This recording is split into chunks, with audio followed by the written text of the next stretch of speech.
एकदा जंगलात एक बलवान सिंह झाडाखाली गाढ झोपला होता. तेवढ्यात एक छोटासा उंदीर तिथे खेळत खेळत आला. तो सिंहाच्या अंगावरून धावू लागला. सिंहाची झोप मोडली. तो रागाने उठला आणि उंदराला आपल्या मोठ्या पंजात पकडले. सिंह गरजला, "अरे छोट्या उंदरा, माझी झोप मोडायची हिंमत कशी झाली?"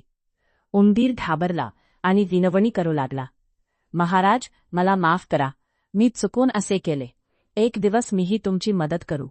हे ऐकून सिंह हसू लागला, "तू इतका छोटा आणि माझी मदत करणार?" पण सिंहाला दया आली आणि त्याने उंदराला सोडून दिले. काही दिवसांनी सिंह शिकाऱ्याच्या जाळ्यात अडकला. तो जोरजोरात गर्जना करू लागला. उंदीराने ती गर्जना ऐकली आणि लगेच तिथे धावत आला. त्याने आपल्या तीक्ष्ण दातांनी जाळे कुरतरायला सुरुवात केली. थोड्याच वेळात जाळे तुटले आणि सिंह मुक्त झाला. सिंह म्हणाला, "उंदरा, आज तू माझे प्राण वाचवलीस. खरंच लहान मित्रही मोठी मदत करू शकतो."